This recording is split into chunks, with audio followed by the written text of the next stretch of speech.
Soccer is a huge sport worldwide, but in the US, it still ranks behind football, baseball, and basketball. In fact, surveys show soccer is only the fourth most popular sport in America.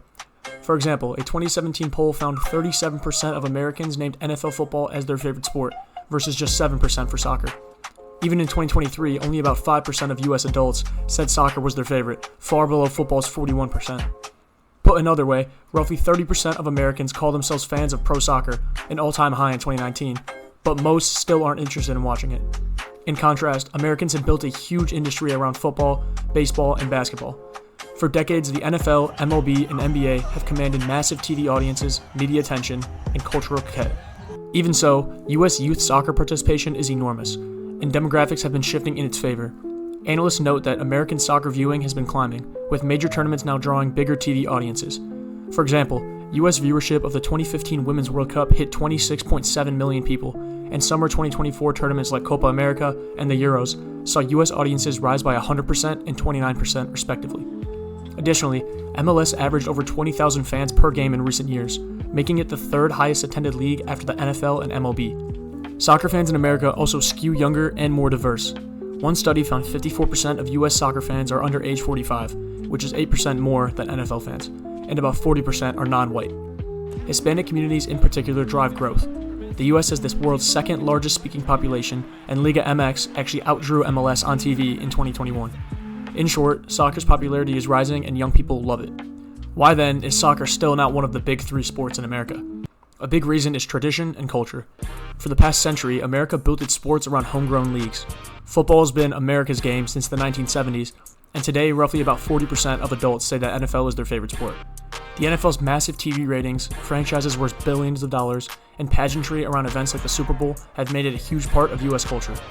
Baseball long held the title of America's pastime, and basketball has a star-driven empire with Michael Jordan and LeBron James. These sports cultivate local heroes, storied college systems, and ingrained rivalries, whereas soccer's top plays happen mostly abroad. American kids play soccer, but at the pro level we rely on the MLS instead of a century-old national league. Meanwhile, Americans often critique soccer spectacle. Critics sometimes say soccer is boring compared to NFL games. Those perceptions, whether fair or not, slow its mass appeal. And until very recently, the U.S. men's national team hadn't given fans much to cheer for. As a whole, U.S. soccer is not prepared. After a quarterfinal run in 2002, the men failed to even reach the 2018 World Cup and rarely challenged world powers. In short, soccer had to compete with the entrenched American favorites, and for decades it simply didn't have the same infrastructure, stars, or histories as football, baseball, and basketball. The contrasting fortunes of the U.S. men and women's national teams illustrates the wider issue. The U.S. women's national team is legendary. It has won 4 World Cups and 5 Olympic gold medals. Their games draw huge audiences. For instance, the 2015 Women's World Cup final had 26.7 million US viewers, the largest TV audience for a soccer match in US history, even more than the MLB or NBA finals that year. The women's program has built stars like Mia Hamm, Abby Wambach, and Megan Rapinoe, making soccer a top sport for many girls and young women. By contrast, the US men's national team has had modest results. After reaching the quarterfinals in 2002, the team often bowed out in earlier rounds or even failed to qualify for the World Cup. In 2022, they made the round of 16, but have never gone beyond 8th place in modern history. This lack of a big result on the world stage means they've captured the national imagination in the way NFL or NBA champions do. Nevertheless, the U.S. men's national team is improving. The 2026 World Cup, which the U.S. will co-host, has motivated investment in youth academies and coaching. Some American players now shine in top European leagues. Example would be Christian Pulisic at AC Milan, which helped raise the team's profile. The U.S. women's national team's excellence has boosted interest in soccer nationwide. Their success proved that American teams can be world beaters. The U.S. men's national team's future looks brighter too. A popular view is that if the U.S. can develop a strong pipeline of talent, it could become a top 10 nation in the coming decades. In fact, some analysts note that hosting the 2026 World Cup will solidify soccer standing in America, inspiring the next generation of players and fans. Having both genders teams doing well would help draw media attention, sponsorships, and young fans into the sport. So what needs to happen for soccer to break into America's top 3 sports? It comes down to culture and investment. Here are some key points often cited by experts and analysts. Expand and democratize youth soccer.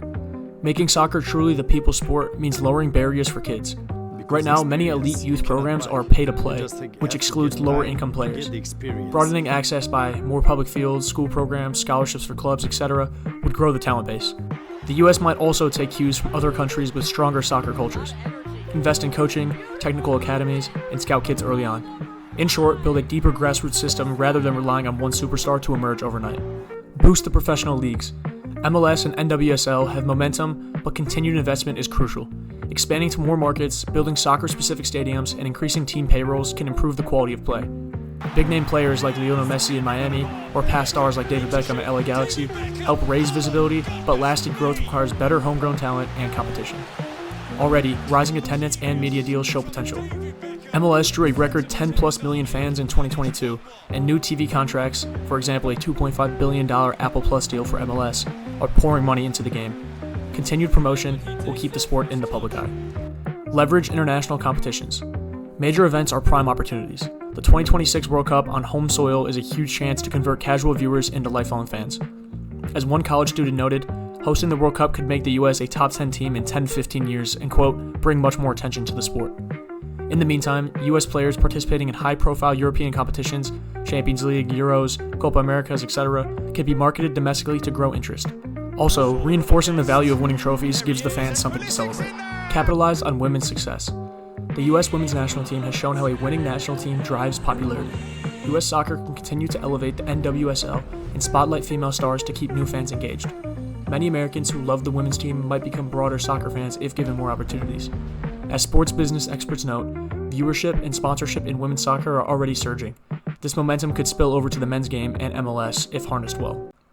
In summary, soccer in the US has a strong foundation but still trails more established sports. It will take time and effort, improving youth access, investing in leagues, and riding the wave of international success to make soccer truly mainstream. But the trends are clear. American fans are getting younger and more diverse, leagues are growing, and the national team have proven they can compete. With continued growth fueled by events like the 2026 World Cup and smart investment, soccer could truly become, alongside football, basketball, and baseball, as a top American sport.